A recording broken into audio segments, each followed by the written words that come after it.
രാജ്യത്തെ റെയിൽ ഗതാഗത മേഖലയിലെ വലിയൊരു വിപ്ലവമായിരുന്നു വന്ദേ ഭാരത് എക്സ്പ്രസ് ട്രെയിനുകൾ. കേരളത്തിൽ സർവീസ് നടത്തുന്ന 3 വന്ദേ ഭാരത് എക്സ്പ്രസ്സുകൾ ഉൾപ്പെടെ 75 വന്ദേ ഭാരത് ട്രെയിനുകളാണ് ഇൻ്റഗ്രൽ കോച്ച് ഫാക്ടറിയിൽ നിർമ്മിച്ചത്. ഹ്രസ്വദൂര ട്രെയിനുകളാണ് എന്നതും പകൽ സർവീസുകളാണ് എന്നതും പ്രീമിയം യാത്രക്കാർക്ക് മാത്രമേ ഇതിൻ്റെ പ്രയോജനം ലഭിക്കൂ എന്നതുമാണ് വന്ദേ ഭാരത് എക്സ്പ്രസ് ട്രെയിനുകളെക്കുറിച്ചുള്ള പരാതികൾ.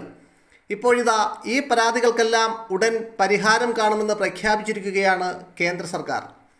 വന്ദേ ഭാരത് സ്ലീപ്പർ ട്രെയിനുകൾ ഉടൻ ട്രാക്കിലെത്തുമെന്നും അതോടെ വന്ദേ ഭാരത് എക്സ്പ്രസ്സുകളെ സംബന്ധിച്ച് ഇപ്പോഴുള്ള പരാതികളെല്ലാം അവസാനിപ്പിക്കും എന്നുമാണ് റിപ്പോർട്ട്. 24 കമ്പാർട്ട്മെൻറ്റുകളുള്ള വന്ദേ ഭാരത് സ്ലീപ്പർ കോച്ചുകൾക്കുള്ള ട്രെയിനുകൾ 2026 ഓഗസ്റ്റ് മാസത്തിൽ സർവീസ് നടത്തുന്നതിനായി പുറത്തിറങ്ങുമെന്നാണ് integral coach factory general manager Subbarao വ്യക്തമാക്കുന്നത്.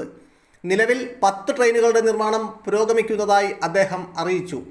16 കോച്ചുകളുള്ള ട്രെയിനുകളാണ് ഇപ്പോൾ നിർമ്മിക്കുന്നത്. ഇതിലെ ആദ്യത്തെ ട്രെയിൻ ഉടനെ തന്നെ പുറത്തിറങ്ങുമെന്നും അദ്ദേഹം പറഞ്ഞു. എന്നാൽ ആദ്യ ട്രെയിൻ ട്രാക്കിലെത്തുന്ന കൃത്യമായ സമയം അദ്ദേഹം വ്യക്തമാക്കിയിട്ടില്ല. 2019 സർവീസ് ആരംഭിച്ച വന്ദേ ഭാരത് ചെയർ കാർ മോഡലിലെ 75 ട്രെയിനുകൾ ജൂലൈ മാസം വരെ നിർമ്മിച്ചു. 12 കോച്ചടങ്ങിയ വന്ദേ മെട്രോയുടെ പരീക്ഷണയോട്ടം പൂർത്തിയാക്കി വെസ്റ്റേൺ റെയിൽവേക്ക് കൈമാറിക്കഴിഞ്ഞു. ആധുനിക സൗകര്യങ്ങളോട് കൂടിയ 22 സ്ലീപ്പർ കോച്ചടങ്ങിയ ആദ്യ അമൃത് ഭാരത് ട്രെയിൻ കഴിഞ്ഞ വർഷം ഒക്ടോബറിൽ പുറത്തിറങ്ങിയിരുന്നു.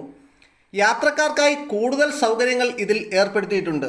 എല്ലാ വിഭാഗത്തിലുമായി നടപ്പ് സാമ്പത്തിക വർഷം 3457 കോച്ച് നിർമ്മിക്കാനാണ് ലക്ഷ്യമെന്നും സുബ്ബറാവു കൂട്ടിച്ചേർത്തു.